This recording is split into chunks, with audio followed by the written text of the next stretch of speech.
هذا المجسم الذي وضع في الميدان الرئيسي لمدينة هرجيسة شمال شرق الصومال نصب هنا تخليدا لضحايا قصف وحشي تعرضت له هذه المدينة على يد قوات الدكتاتور الصومالي الراحل محمد سياد بري. الأمر الذي اعتبره سكان هذه البلاد سببا كافيا للانفصال وإعلان الاستقلال. السيطرة التامة الوحشية ابتدأت من هذه اليوم، ولكن مهما يعني تطورت صارت أكثر وحشيا وأكثر قسوة. ففي الآخر صارت محاولة الإبادة لجميع شعبنا ومحاولة تسكين هذه البلاد ناس آخر يجيبونها من إثيوبيا ومن صوماليا. جماجم وأطراف وبقايا آدمية.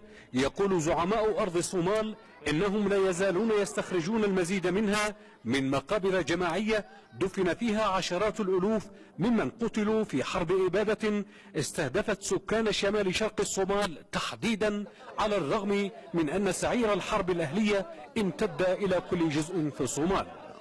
المجازر التي ارتكبها محمد زياد بري هي أقل عددا من المجازر التي ارتكبها والجرائم التي ارتكبها محمد إبراهيم عقال ضد الشعب.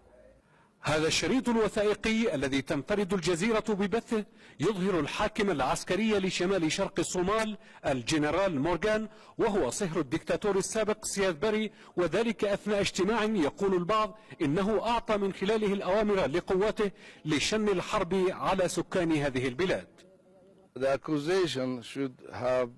لا يجب اتهام أحد دون أدلة واضحة. أنا كنت آخذ أوامري من القيادات العليا، وأنا أملك الحق طبقا للدستور في الدفاع عن بلدي ضد أي غزو أجنبي.